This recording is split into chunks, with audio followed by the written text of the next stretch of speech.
Welcome to the War Room. Catherine, how you doing today? I'm doing fantastic. And how are you, gentlemen, today?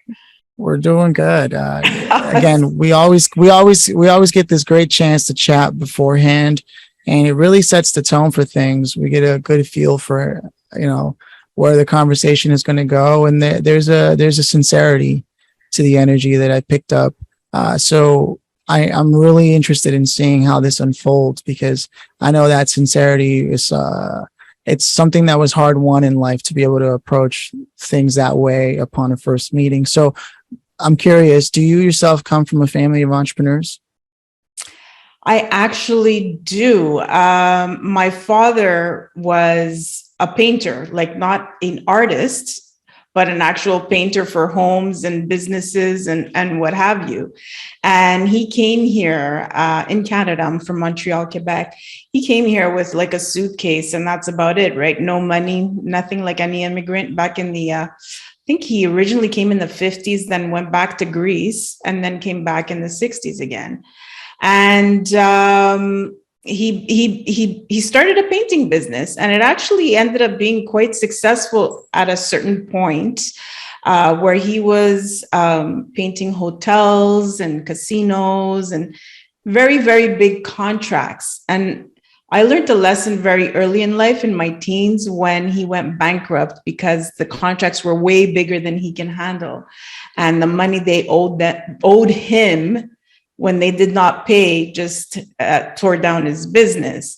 So as a teenager, I think I had my first fear of God happen to me, where we actually experienced losing everything. So it humbled me quite early in life, where we had a nice house, nice cars, and all these little luxuries, to living in an apartment. And that actually started me in the path of, oh boy, I really need to figure out how to live on my own, like, meaning I had to support myself. My father was asking me for $5 at the time to go buy cigarettes, because I was the only one with money coming in at the time as a student and working. So I had to work my way through college and university with no financial support, and find my way to collect, to start, saving money and all of that. And I was, and my first purchase actually in the real estate, which is what got me into real estate, was at 23 years old. I bought my first real estate property, and that's where my businesses started. That was my first step into business. So I come from humble beginnings. Yeah. No, wow. Just first of all, what a powerful story. And I'm so grateful that you shared so honestly, because this is where the inspiration comes from. Someone listening, whatever they might be going through, they can listen to this and go, yeah, that's why we do what we do as entrepreneurs, because something had to change. And we knew that we were the ones that were going to be doing that.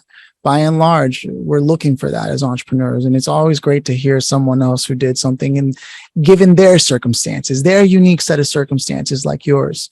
And here you are, the first thing you did after facing all the harsh realities of life is you said, I'm going to buy property, right? So I imagine it wasn't easy, first of all, building the capital for that, right? And putting the money away, right. But you did it.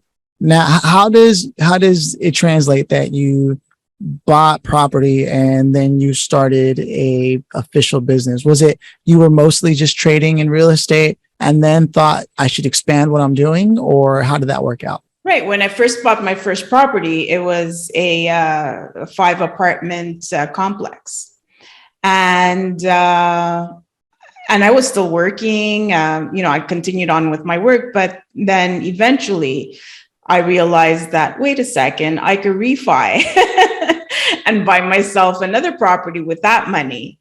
And then I could refi that and buy myself another property. So I became kind of like a real estate investor. Not kind of, I did.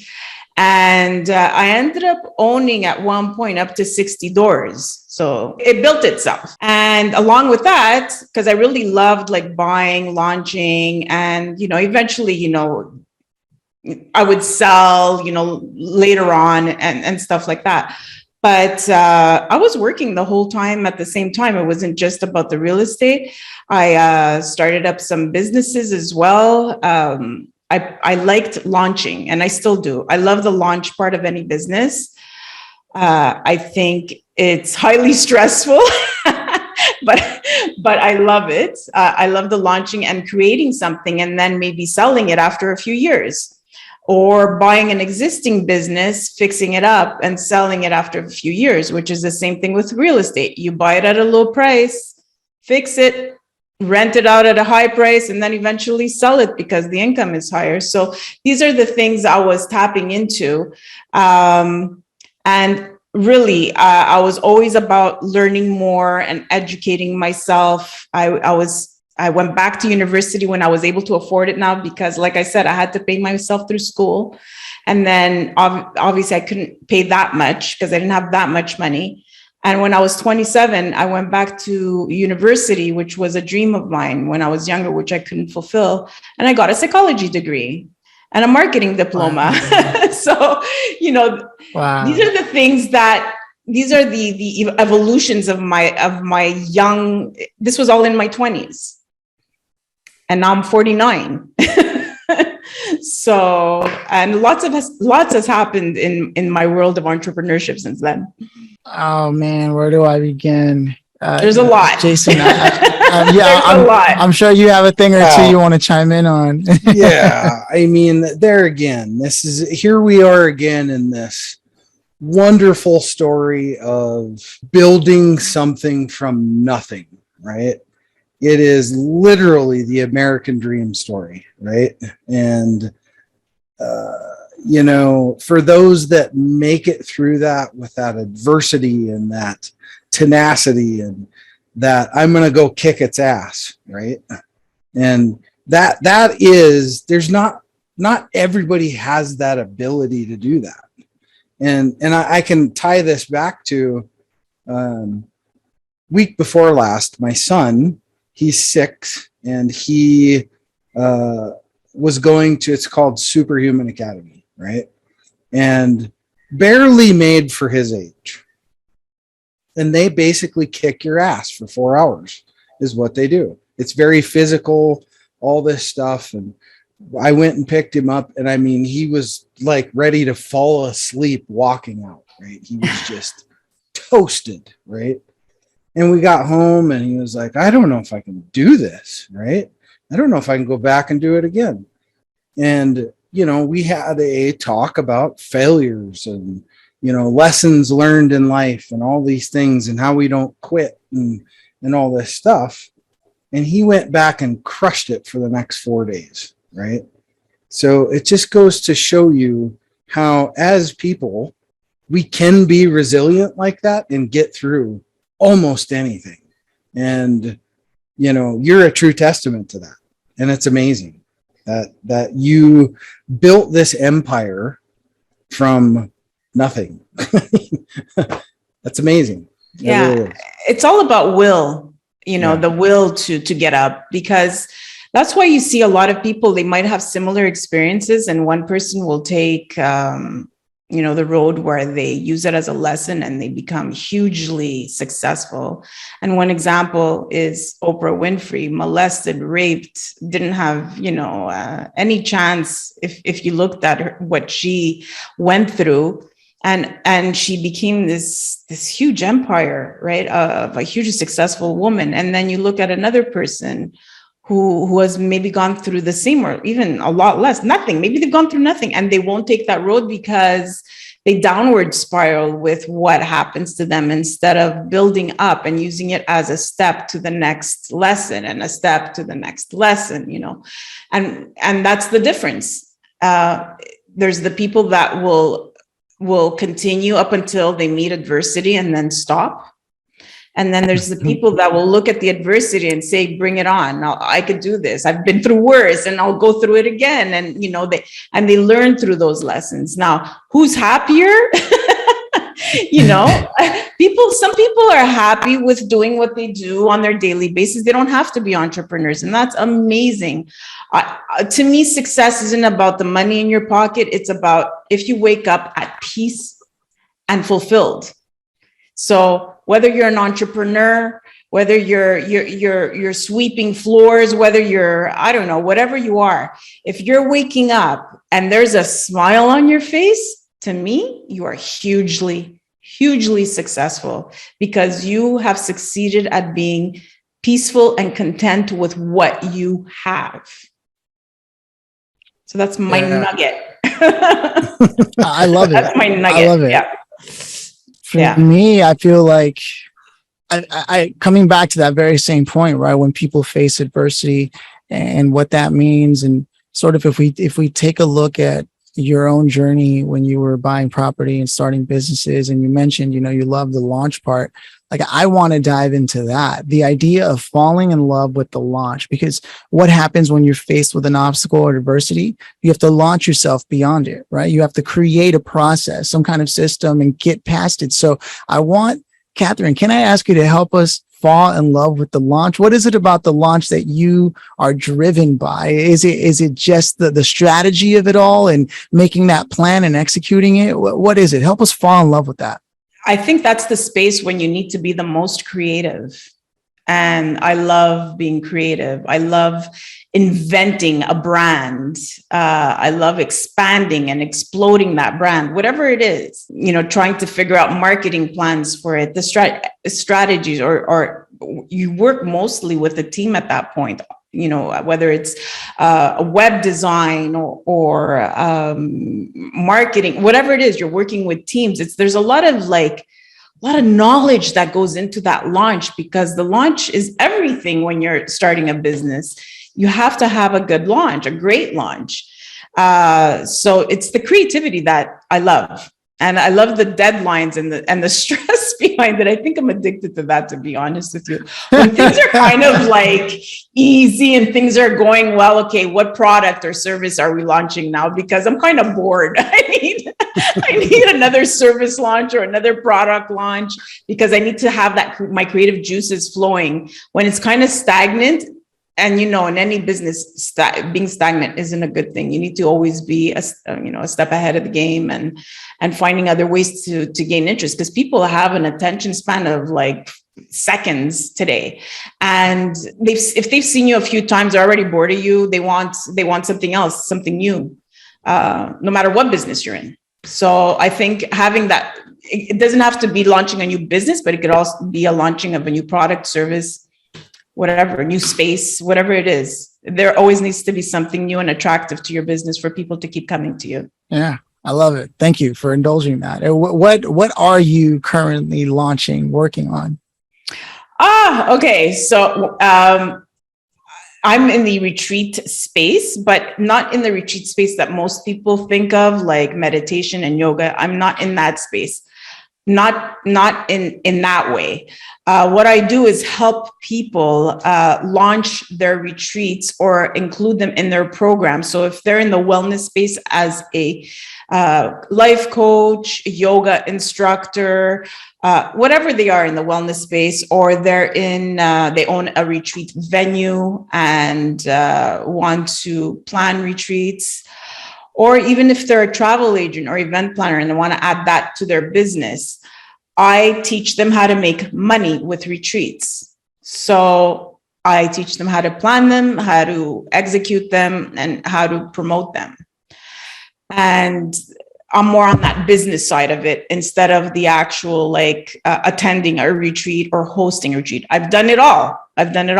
But my specialty is having them make money because what happens with retreat leaders, they're very heart-centered, and money isn't their most important subject matter or their most knowledgeable. So what they do is they don't pay a lot of attention to that. And I'm the one there helping them pay attention to that, because in order for them to be more proactive in their business and creating that transformation that they want, they need to make money to live. They need that money in order to create more transformation. So right now I'm actually launching a group on Facebook to have all these leaders come in there and begin networking, collaborating, partnering up together.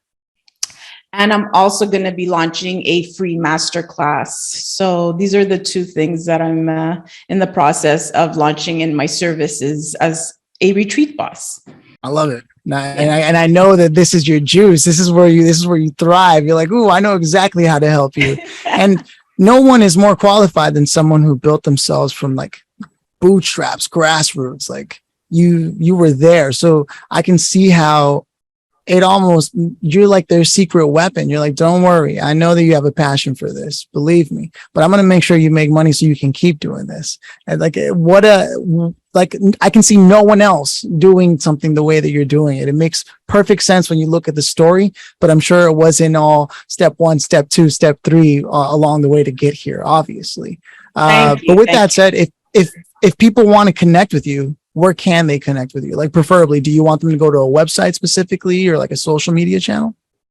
Well, the website is retreatboss.com. They can go there and see what the business is about. There's a bit about me as well, but they can follow me pretty much anywhere on social media, whether it's LinkedIn or Facebook or Instagram.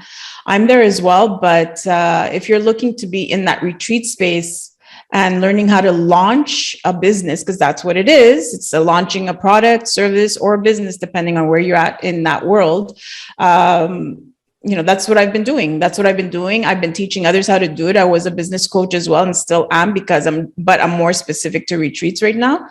And they can reach me anywhere on those platforms. Right on. I want to make sure I give the floor to Jason. I've been asking all the questions here. I've been selfish in that way because I'm just interested in it. But is there anything you wanted to ask, Jason? Yeah. How did you see that space during COVID? I mean, that was. I was in the worst business in the world during COVID. Like, what worse than gathering and travel? Like, no, it was horrible. I had to stop. Yeah. I had no choice. I had to stop. Everything shut down and I took time to rebrand. The brand that you see right now, even though my business has been in existence since the past decade, the brand that you see today was rebranded during COVID. So the podcast, the website, everything is brand spanking new. And what I did is I took my knowledge of the past decade and turned it into courses and master classes and all of that. So in order to survive during COVID. Right? But I know that industry just took a kick in the face. Yeah, but it's about to explode. And as you can see, travel is going crazy right now. They can't keep up with the demand. So hopefully we make up the money that we lost for a couple of years. Yeah. Oh man, it's good stuff. Again, so shows adversity. Yeah. That's the adversity, and you're still here. You're still swinging. You're still doing your thing, and there again, it's just one more check. Yeah. Look, pandemic check. Yeah. Seriously, when you put it that way. No, you have to have that. It's crazy. You have to have that as an entrepreneur. I think it's one of the skills you need to have. Like I've made so many mistakes. I have failed at so many things. It's part of the process. You got to accept it. How many rejections are you going to get? How many, it's about how we view things. Maybe I need to fail 20 times before I become a billionaire. Now, if somebody tells you that, you're going to be like, okay, let me fail again. Let me fail again. How many do I need? 20. Okay. As long as, bring it on fast. Let me fail faster.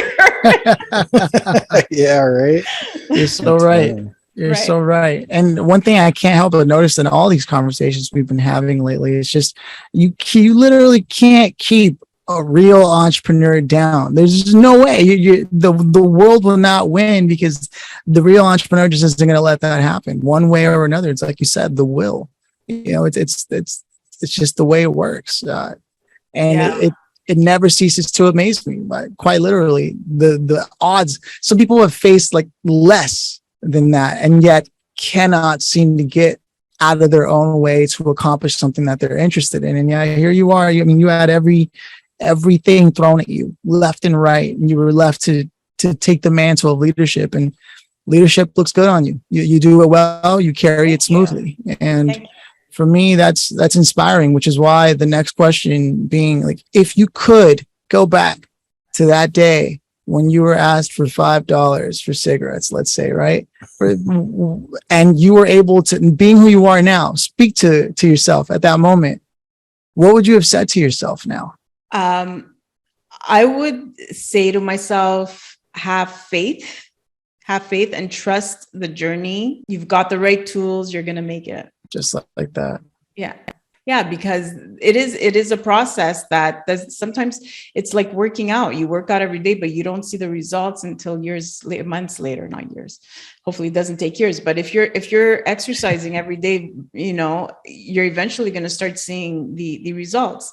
It's the same thing in anything that you want to change in the mind. And it's the same thing in business. You keep at it every day. And as long as you're moving forward, even if you feel back a little bit, right? As long as you're moving forward, you have to realize that it's going to happen because you are moving forward. And what happens is we don't notice our small wins. And then we feel like we're failing because we don't see the results right away. But you know what? Today, you won because, I don't know, you wrote your mission statement, right? That's huge. People really don't even know or can do that. They become all like paralyzed, analysis paralysis. I don't know if you know that term. They just like freeze. What's my mission?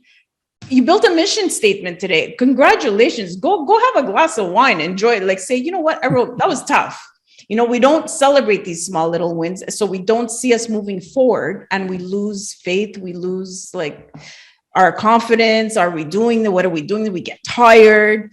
So celebrate the small wins every day so you could see every step that you're moving forward so you don't give up and have faith because you do have the right tools. There was just this unshakable vision that you had for your life that you weren't going to let anything get in the way of, regardless of what it looked like on the outside. You knew internally, you decided, no, I'm moving forward no matter what it looks like. Your why has to be big enough for the obstacle to travel through the obstacles and the burdens that do come with entrepreneurship, because there are. I'm not gonna like sugarcoat it. It's hard. It's not always easy. But if your why is big enough, then you won't give up. You'll be like, no, I've got this. I'm gonna do this. I have to. I'm passionate about it. So I love it. Yeah. I love it. For sure. All that's really left is the grand finale. So Jason, any thoughts? Yeah, the whole conversation's been a great conversation about adversity and getting through things and, COVID check. Right. I mean, our life sometimes when you look back on it, it really is like boxes with check marks, right? So it's like, did that check, made it through that shit sandwich check, all these different things, right? And it's a testament to the human dimension and how resilient we can be. That's really what it is. Yeah. And that's what we have to be teaching our children. So we don't have a bunch of snowflakes blowing across the road. Right? So, I mean that in all good intentions, right? So, but it's just the truth, right? I didn't get raised in the everybody gets a trophy thing and all that kind of stuff. If you didn't win, you didn't get a damn trophy. That's the way it was, and it just is what it is. So, but the important takeaway, I think, is, coming from where you came from and landing where you are today and still coming out of adversity from COVID because of the space that you chose, right? And now still moving the ball forward. You just don't get a better example. You don't. Yeah. That's like a mic dropping moment right there. So it actually seems to be a theme in my life, coming back from adversity. It's true. There's so much more. So you don't have enough time in this podcast. Yeah. So what's great about the story too is it's a clear example. And I said this earlier with leadership and, you know, it looks good on you. But the truth is, like, you're really a boss in that sense that people try to use it, right? Like, oh, I'm a boss. Like, you really are. Like, every single step of the way, didn't matter what came your way, you chose the direction that life was going to go, regardless of how you were trying to be pushed to the left. You said, no, I'm going right. And just unshakable confidence, or as you call it, faith, because you had a vision that you were committed to regardless of what it looked like. And your story can't stress that enough, just listening to that. And for anyone out there who hasn't gone back over what their mission was, right? What they were originally starting this for, or maybe it's not even what you originally started for. Maybe it's something different now, but being able to revisit that, refresh it, and recommit to that, the time is now after having listened to this, because that's exactly what the story was about. Commitment, excellence, leadership, faith. It's a great, great conversation. So with that said, the grand finale is twofold. First of all, again, you said people can go to retreatboss.com to connect with you? Correct. They can connect me with me through there, or they can visit me on LinkedIn, and you'll maybe have a more faster response, a more private response, if you want to call it, right? Right. And it's Catherine Kontos on LinkedIn, right? Catherine with a C, Kontos with a K. Right on. And now the grand finale. Drum roll. That was a bad drum roll, but you get the idea. If you could have invited anybody today here to be an additional guest, who would you have loved to have had here, and why is that the case? So I mentioned her earlier. I would have loved to have Oprah Winfrey in front of me right now, because of many reasons. For one, I grew up watching her and just seeing her become who she became. And a lot of, she had a lot of obstacles as well, and she surpassed them and became the woman that she is today and was from a long time ago. And I would also pass her my book. The book that I wrote a couple of years ago. So, because, whenever she says, well, this book was great. And for the sole reason, because not only because I wrote it, but because I feel it does go back to that theme of, which is in the book, of like when you've got nothing left, when you're left with nothing, and either the only way is up, and how I got through all of that.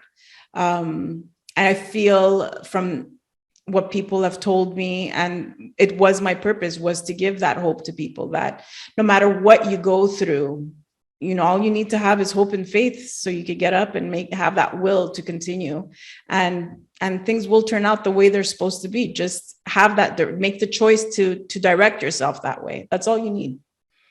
So that would be amazing.